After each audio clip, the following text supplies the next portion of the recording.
ٹھیک ہے، اس کے پاس کچھ راشن ہے لیکن وہ مدد کے طور پہ اور لوگوں سے بھی اپیل کر رہا ہے. اب ظاہر ہے ماڈرن دور آ چکا ہے تو سوشل میڈیا کے ذریعے کر رہا ہے، وہ دکھا رہا ہے کہ بھائی یہ راشن ہے، دینے والے کو نہیں دکھا رہا لیکن یہ دکھا رہا ہے کہ راشن ہے اور یہ میں آگے دے رہا ہوں. تو کیا یہ صحیح نہیں ہے؟ یہ اگر وہ کلیکشن کرنے کے لیے کہ سب اور لوگ اس میں شامل ہوں، ہم کر رہے ہیں، ہمارے پاس 10 ہیں، تو وہ اگر یہ کہہ رہے ہیں تو اس میں بھی اگر وہ اپنی ذات کو زیادہ نمایاں نہ کرے، ٹھیک ہے، اپنی آواز کو نمایاں کر لے، اپنے چہرے کو نمایاں نہ کرے، اپنی بات کو، ادارے کو نمایاں کر لے کہ اس ادارے کی جانب سے یہ دیا جا رہا ہے، ادارہ بنایا ہے، اور خاص طور سے دیتے وقت تو بالکل نہیں. میں بھی اس چیز کے لوگوں کی تذلیل ہوتی ہے کہ جب آپ کسی کو دے رہے ہیں اس کی عزت نفس ماری جاتی ہے.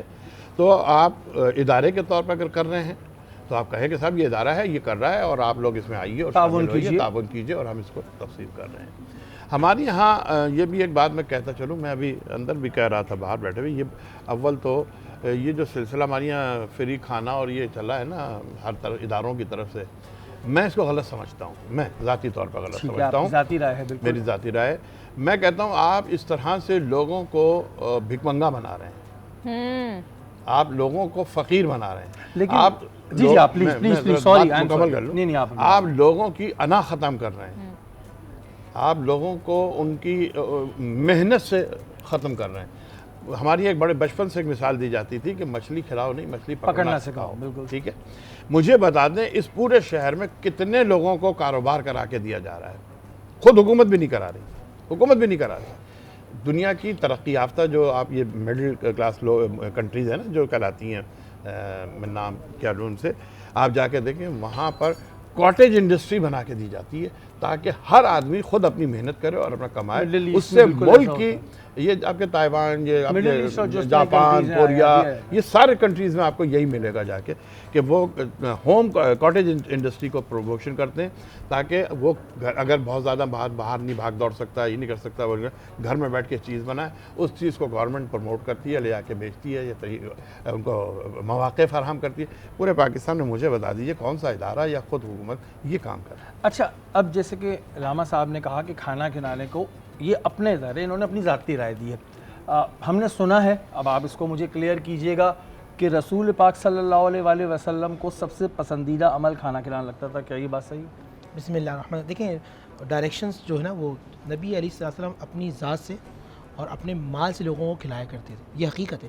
نبی علیہ السلام سے سوال کیا کہ یا رسول اللہ ای الاسلام، اسلام کیا ہے؟ آپ نے کہا افشو السلام بینکم، حدیث ہے کہ لوگوں کو سلام کرنا. ایو یا رسول اللہ اور کیا؟ فرمایا بھوکوں کو کھانا کھلانا. ایک حدیث رسول صلی اللہ علیہ وآلہ وسلم میں کل قیامت میں اللہ کہے گا میں بھوکا تھا، تم نے مجھے کھانا نہیں کھلایا. تو بندہ کہے گا پروردگار تو بھوکا تھا. اللہ کہے گا ہاں اگر تم صرف فلاں بندے کو کھانا کھلاتے تو ایسا تھا گویا تم نے مجھے کھانا کھلایا. یہاں جو بات یہ کی جا رہی نا، اب جو روڈس پہ جو کام کی جا رہے ہیں کھانا کھلانے کے حوالے سے، دسترخوان لگ رہے ہیں، اس سے بہتر یہ کہ مثال کے طور پر جس سے میں اکثر لوگوں سے کہتا ہوں، آپ زکوٰۃ دیتے نا، آپ کسی کو 5,000 دے دی، کسی کو 10,000 دے دی، کسی کو 15,000 دے دی. بہتر یہ کہ آپ 4, 5, 10 لاکھ روپے جو بنتے ہیں کلیکشن کر کے وہ خاندان والے شریف بھائی کسی ایک کو کاروبار کروا دیں تو چند سالوں میں وہ زکوٰۃ دینے والا بن جائے گا. یہ دسترخوان پہ جو لگ رہے ہیں اس میں بہت کم جو سفید پوش لوگ آپ یا کسی کو آپ رکشہ دلا دیں کہ اس کا کاروبار کا ذریعہ شروع ہو جائے. ہاں جو بھی کاروبار کسی طرح کا بھی ہو، لیکن روزہ کھلوانا. نہیں اچھا یہ بات سنیں شیر بھائی، یہ بہت اچھا سوال کر رہے ہیں، اللہ آپ خوش رکھے. دیکھیے جو آج کل جو کراچی میں لوگ روزہ کھلوا رہے ہیں وہ ایک الگ چیز ہے. ایک لوگ اپنی تشہیر کے لیے دسترخوان لگا کے بیٹھے ہیں، اس کو پروموشن کر رہے ہیں، پورا سال سے وہ یہی کر رہے ہیں. ان میں دو الگ ہوگا. آپ ہیں، آپ گاڑی سے اترے، آپ نے چیزوں کو کھلا لیا. میں دیکھتا ہوں روڈ پہ لوگ کھجورے لے کے کھڑے ہوتے ہیں. یہ رسول اللہ صلی اللہ علیہ وسلم یہ رسول اللہ کا پسندیدہ عمل ہے. اس کی شریعت میں حوصلہ افزائی ہے. اگر آپ کھڑے ہوئے، آپ جیسے جا رہے ہوتے ہیں، دیکھتا ہوں میں کبھی افطاری کے فوراً نکل جاتے ہیں، اگر آپ کسی کو ایک گلاس پانی دیتے ہیں یا بوتل دیتے ہیں، رسول اللہ صلی اللہ علیہ وسلم کی حدیث کے مطابق ایسا جیسے آپ نے پورے عالم انسانیت کو اور عالم اسلام کو روزہ افطار کرایا. میں اس وجہ سے یہ سوال آپ لوگوں سے کر رہا ہوں کیونکہ میں 6 سال سے ایک دسترخوان میرا چلتا ہے، لیکن ہم وہاں بٹھا کے نہیں کھلاتے. کھانا آتا ہے، پیک ہوتا ہے، اور جو گھر ایسے ہیں جہاں لوگ نہیں جاتے وہاں خاموشی سے دے آتے ہیں. یہ حوصلہ افزائی اس کی کوئی ویڈیو صرف کھانے کی حد تک کی ویڈیو بنتی ہے، ظاہر ہے کیونکہ لوگ اگر پیسے دے رہے ہیں تو ان کو دکھائیں گے بھی کہ بھائی آپ کا پیسہ صحیح جگہ لگ رہا ہے. لیکن کسی کا چہرہ یا کسی کے گھر کو نوک کرتے ہوئے نہیں دے رہے تو کیا یہ بھی غلط ہے؟ نہیں، یہ بہترین عمل، یہ بہترین عمل. دیکھیں ان کا جو ذاتی شہرت، اس میں میں بھی کہیں نہیں ہوتا، ذاتی شہرت نہیں ہے پہلی بات. دوسری بات یہ اس میں تذلیل نہیں ہے کن کو دیا جا رہا ہے، اور ظاہر ہے کہ جب آپ پہنچاتے ہیں تو آپ تصدیق بھی کرتے ہوں گے کہ کتنے مسلم. میں آپ کو یہ بتاؤں یہاں بڑے ہماری قوم ماشاءاللہ سے بڑے ایسے ہیں کہ آپ جب بانٹ رہے ہوں تو آپ دیکھیں کہ ایک آدمی اتنے بڑے تھیلے بھر کے لے جا رہا بالکل صحیح، بالکل صحیح. یہ عادت خراب ہو رہی ہے کیونکہ اب اسے مانگے، اب اس نے ایک چکر لگایا، اس نے پھر وہاں سے دوسرا چکر لگایا، پھر لے گیا، ایک ہی بندہ 6 بار لے کر اتنی جائے دفعہ اتنا بھر کے کیونکہ یہ چیز میں نے اس وجہ سے دیکھی جب کووڈ میں شروع ہوا تھا تو ہم نے راشن ڈرائیو شروع کی تھی، اس میں راشن ہم دے رہے تھے تو ہم دیکھ رہے تھے کہ وہ راشن جا کے بک رہا تھا. مفتی صاحب آپ اس پہ کیا کہیں گے؟ جی بالکل اس پہ مختلف آ رہا ہے. بالکل حضرت نے صحیح کہا. دیکھیں بات ایٹ دا اینڈ وہی آتی ہے، بات یہ آتی ہے کہ ہم دوسرے کے انٹینشنز کو، دوسرے کی نیت کو دیکھتے ہیں. اگر اس طرح انہوں نے بات کی کہ سیلف تشہیر ہو کسی میں، وہ تو اگر کسی بھی موقع پر ہو ایک انسان اپنی تشہیر کرنا چاہ رہا ہو، اگر میں یہاں بیٹھا ہوں میرا مقصد صرف اللہ اور اللہ کے دین کو پہنچانا نہ ہو اور میں یہ کہوں کہ بس ہم خود بیانات بھی ممبر پر بیٹھ کر اس لیے ہوں کہ بھائی صرف میری پذیرائی ہو، بات پہنچے نہ پہنچے، وائرل باتیں کروں، میں ایسی باتیں کروں جو لوگوں کو پسند آئے، تو وہ بھی ایک طرح سے اللہ اور اللہ کے دین کا کام تو نہیں ہے. تو کہنے کا مقصد یہ ہے انٹینشنز، نیت ہر کام میں دیکھی جاتی ہیں. اور جہاں تک این جی اوز کا معاملہ ہے بالکل اس کے اندر، کیونکہ یہ چیزیں زیادہ ہیں ان چیزوں کو زیادہ، تو اس میں اتنی اویئرنیس ہونی چاہیے جیسے آپ نے کہا، جیسے علامہ صاحب نے کہا کہ ان چیزوں کو اسی طرح مخفی رکھنے کا کام کیا ہے. اب آپ کہیں گے سوشل میڈیا کا دور ہے، یہاں کوئی چیز مخفی نہیں رہی جا سکتی، تو یہ کیسے مخفی رہے گی؟ مطلب نارمل سی بات ہے، اگر میں خود نہ بھی بناؤں جانے والا بنا لے گا. اس کو مخفی رہنے کا مطلب یہ ہے کہ آپ جس کو دے رہے ہیں اس کی عزت سامنے نہ، ایٹ لیسٹ باقی جو آپ اگر کوئی چیز راشن وغیرہ دے رہے ہیں کیونکہ آپ کو اس چیز کو پوسٹ کرنا پڑتا ہے، اس سے آپ کے چیزیں جنریٹ ہوتی ہیں، تو وہ ظاہر ہے آپ اس کو کر سکتے ہیں، اس کی اجازت ہے. اور جس نے ظاہر پیسے دیے بھی ہوتے ہیں وہ بھی دیکھتا ہے اس کی سیٹسفیکشن، اس کو بھی مطمئن کرنا ہوتا ہے. اچھا اسی لیے کہا کہ جو ادارے کر رہے ہیں، ایک چیز اور ہمارے یہاں کریڈیبل ادارے جو ایک چیز اور ہمارے یہاں بہت ہوتی ہے کہ میسج آتا ہے کہ یہ اللہ کے نام کو 100 لوگوں تک پہنچاؤ، بڑی خوشخبری ملے گی. پوچھنے والے سے پوچھو، بولے گا میں تو اچھا کام کر رہا ہوں، لیکن آنسر آ گیا جھوٹ. تو کیا یہ صحیح ہے؟ بالکل غلط ہے. اس طرح کی کوئی دیکھیں شریعت میں بڑی اچھی خوبصورت ہماری اللہ نے تمام چیزوں کو بتایا.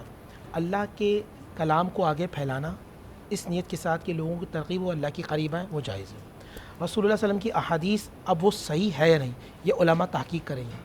اب یہاں ایک میسیج ہے کہ مثال کے طور پر میں نے آپ کو ایک میسیج بھیجا، نبی اسلام کی حدیث بھیجی، اگر وہ موضوع ہے، موضوع کو مطلب ضعیف یعنی گڑی ہوئی حدیث ہے، اور وہ آپ نے آگے پھیلا دیا، آپ کو معلوم میرا انجام کیا ہوگا؟ رسول اللہ کی حدیث کے مطابق میرا انجام جہنم ہوگا. حضور نے فرمایا کسی نے کسی بات کو پھیلایا، میری بات منسوب کر کر حدیث کی طرف، وہ حدیث نہیں ہے تو اس کا ٹھکانہ جہنم ہے. اچھا چلیں حدیث تک تو ٹھیک ہے، لیکن یہ جو کہہ دیتے ہیں کہ جی سبحان اللہ کا مثال کے طور پہ ایک میسج ہے، یہ آپ 100 لوگوں تک پہنچائیں، آپ کو 1 گھنٹے میں خوشخبری ملے گی، تو یہ تو اللہ ہی ڈیسائیڈ کر سکتا ہے نا. دیکھیں مسئلہ یہ ہماری قوم کے اندر نمود و نمائش، یہ بھی نمود و نمائش میں آ جاتا ہے نا کہ میں نے ایک بات کہہ دی، میں نے سبحان اللہ کا میسج کر دیا. اچھا ہماری قوم اتنی عجیب ہو چکی ہے، کسی ایک کا کام ہو گیا تو وہ سب میں تشریح یہ کر رہی ہوتی ہے کہ بھائی میں نے سبحان اللہ کا میسج آگے پھیلایا تھا، میں نے فلاں کام کیا تھا، اور یہ تو میں نے کیا تھا، یہ میں نے کیا تھا. دیکھیں یہ بات یہ رکھیے گا، ہر کام اللہ سبحانہ و تعالیٰ کے حکم کے مطابق ہوتا ہے. پہلی بات یہ فضول کام مسلمان وہ ہوتا ہے رسول اللہ کی حدیث کے مطابق جو لا یعنی کام، فضول کام نہیں کرتا. جو فضول کام کرتا ہے حضور نے فرمایا وہ مومن نہیں. اچھا اس کو روکا گیا. ایک اور بھائی اس میں ایک اور چیز ایڈ کروں گا. آپ نے میسج والی بات کی نا، اس میں میں ہمیشہ ایک مثال دیتا ہوں. یہ صرف یہ سبحان اللہ پہنچانے والی علامہ صاحب کو معلوم بھی ہوگا، شب بارات آئے اس میں ہی میسج آ رہے ہوتے ہیں کہ جو معافیاں مانگ رہے ہیں میسیجز پر، پورا سال گناہ کرنے کے بعد، دل توڑنے کے بعد اینڈ میں آ کے اسٹیٹس لگا دیتے ہیں جس تو یہ وہی والی بات ہو جاتی ہے کہ وہ جیسے جس نے ملک آزاد کرنا ہو نا، بولا آزادی لکھ کے 100 بندوں کو بھیج دو تو ملک آزاد ہو جائے گا. اس طرح نہیں ہوتا. اللہ کہنے سے، سبحان اللہ پڑھنے سے، اس کے مفاہیم کو سمجھنے سے اور اس پر پھر استغفار کرنے، اس کو عمل کرنے سے یہ ساری چیزیں حاصل ہوتی ہیں. اور اسی طرح معافی بھی بظاہر جا کر دل سے. عمرے پہ جانے سے پہلے کہا جاتا ہے کہ بھائی کسی کی دل آزاری کی ہو تو معافی مانگ لو، اس کو تھوڑا بیان کریں نا. جی میں بالکل اس حوالے سے، اچھا سب سے پہلے کہ کسی سے معافی مانگنے کے بھی انداز ہوتے ہیں، یہ یاد رکھیے. سب سے پہلے تو ہمارے بندہ کسی کو جا کے معافی مانگتے ہیں نا، یار میں نے فلاں تمہارا دل توڑا تھا، فلاں چیز تمہاری غیبت کی، وہ اب معاف کرنے بھی سوچ رہا ہوگا نا، آپ نے 4-5 چیزیں اس کو اور بتا دی، بھائی میں نے یہ بھی کیا ہے، یہ بھی کیا ہے، یہ بھی کیا ہے. بہترین یہ ہے کہ آپ اس سے اپنے تعلقات دوبارہ قائم کر لیں، تحفے کے ذریعے، محبت کے ذریعے. جیسے ہمارے ہاں بڑا ایک اچھا ہوتا تھا، فیملی ریلیٹیوز میں ناچاکی آ بھی جاتی تھی، ایک دوسرے گھر آنا جانا ہوتا تھا، وہ ڈیزالو ہو جاتا جیسے. تو اس سے اپنے تعلقات دوبارہ قائم کر لیں. اس کے دل میں کہہ دیں کہ یار اگر آپ کوئی بات ناگوار گزری ہو تو میں معذرت چاہتا ہوں. اور معافی مانگنے کے لیے آپ اس کے ہاتھ بھی اپنے جوڑ سکتے ہیں، سب چیزیں کر سکتے ہیں. اور صرف حج عمرے کے لیے نہیں، بلکہ کوئی بھی نیک رمضان شروع ہو رہا ہے، رمضان سے پہلے عید آ رہی، عید سے پہلے، اور مسلمان کا تو کام ہی ہر کسی کو راضی رکھنا ہے، ناراض اور تو اپنا اس سے دل کسی صاف بالکل رکھنا ہے، ناراض تو بالکل۔ کسی دن پر بھی ہو۔ اس میں ایک بات ایڈ کروں گا، پھر علماء اس پہ ایک بات یہ، ہم ہمیشہ دوسروں سے معافی مانگنے پر ترجیح تو دیتے ہیں کہ یار اس سے مانگ لو، کبھی ہم معاف بھی کرتے ہیں، خود کسی کو نہیں معاف کر رہے، سارے میل جمع کیا ہوا سالوں کا کہ اس نے میرے ساتھ یہ کیا، ہم چاہ رہے ہیں مجھے ہر شخص معاف کر دے۔ سب سے پہلے آپ کو دوسروں کو معاف کرنا پڑے گا، اپنا دل صاف کرنا پڑے گا، تب اس دل میں رب آئے گا، ہر تمنا دل سے رخصت ہو گئی، اب تو آجا، اب تو آجا، خلوت ہو گئی، جب خلوت ہوگی پھر اللہ آئیں گے، پھر آپ کو معافی مانگنا بھی آسان ہوگا، پہلے معاف کرنا یہ سیکھیں۔ چیز تو واقعی میں بہت اچھی مفتی صاحب نے بتائی کہ بھائی پہلے معاف بھی تو کریں۔ ہم یہ تو سب سے کہہ لیتے ہیں کہ جی معافی مانگ لی، ہم نے اس سے معافی مانگ لیا، وہ معاف کرے نہ کرے، لیکن پہلے دوسروں کو معاف کرنا سیکھیں۔ علامہ صاحب، ہمارے ہاں جیسے ریاکاری میں تو یہ چیزیں آ گئی، ایک چیز یہ بھی بہت ہوتی ہے کہ جیسے میں نے کوئی چیز لی اور اب میں کسی بیچارے ایسے بندے کے سامنے جو اس کو افورڈ نہیں کر سکتا، اس کی قیمتیں بتا رہا ہوتا ہوں کہ یار یہ میں نے بھی کرتا لیا ہے، یہ 10,000 کا ہے، یہ 20,000 کا ہے، اب ظاہر ہے اس کی تنخواہ ہی 10-20 ہزار ہے۔ اور اسی سوال میں تھوڑا سا یہ سوال بھی ایڈ کروں گی شہری، سوری آپ کا، کہ یہ عموماً زیادہ تر جوائنٹ جو فیملی سسٹم ہوتا ہے، جٹھانی دیورانی ہو گئیں، نندے ہو گئیں، ساس ہو گئی، ان لوگوں میں بھی بڑا ہوتا ہے یہ چیزیں، پھر لڑائیاں جھگڑے بھی بڑے معاملات شروع ہوتے ہیں۔ جی شہری پلیز کنٹینیو۔ اس پہ ذرا بیان کیجیے۔ یہ بھی دیکھیے ایک قسم کی یہ بھی ریاکاری اور نمود و نمائش ہے جس کو سختی سے منع کیا گیا، اور اس میں بہت ساری چیزوں کے لیے تو مثالیں بھی موجود ہیں، مثلا یہ کہ یتیم کے سامنے اپنے بچے کو پیار نہ کرو، بے شک، سبحان اللہ۔ یہاں تک حکم ہے کہ کوئی یتیم بچہ اگر ہے اس کے سامنے تم اپنے بچے کو پیار کرو گے تو اسے احساس محرومی زیادہ ہوگا کہ میرا باپ ہوتا۔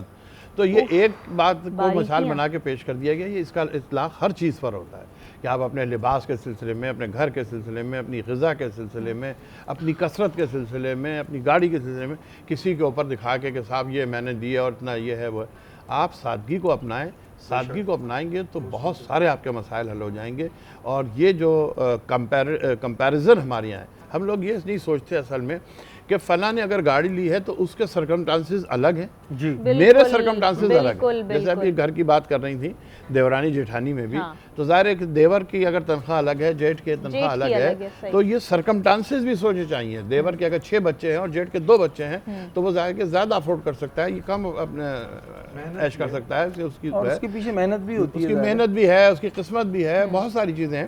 تو کمپیریزن یہ کرنا چاہیے کہ ماحول اور سرکمسٹانسز اور وہ جو ہیں وہ الگ ہیں، میں اس کے حساب سے چلوں، جو میرا ماحول ہے، جو میرے سرکمسٹانسز، جو میرے شوہر کی تنخواہ ہے، یا جو میرے حالات ہیں، جو میرے بچے ہیں کتنے ہیں، میری تعداد کتنی ہے، میرے اخراجات کتنے ہیں، میں اس کو دیکھوں بجائے اس کے پڑوس کے۔ اور اس کا ایک بہترین طریقہ جو حضرت علی نے بتایا کہ اپنے سے اوپر والے کو نہیں دیکھو، اپنے سے نیچے والے کو دیکھو۔ اور بڑی خوبصورت وہ بات ہے کہ جتنی چادر ہے اتنے پیر پھیلاؤ۔ اور یہ جو بھی علامہ صاحب نے بات کی نا، ایک بڑی باریک بات تھی کہ کبھی کسی یتیم کے سامنے اپنے بچے کو جو ہے پیار نہ کرنا، یہ کبھی ہمارے ذہن میں نہیں آئی بات، لیکن یہ ایک بڑی باریک بات ہے، اور اللہ تعالیٰ ہم سب کو محفوظ بھی رکھے، اور اللہ تعالیٰ ہمیں جتنے بھی ہماری ہستیاں ہیں ان کی سیرت پہ چلنے کی توفیق عطا فرمائے۔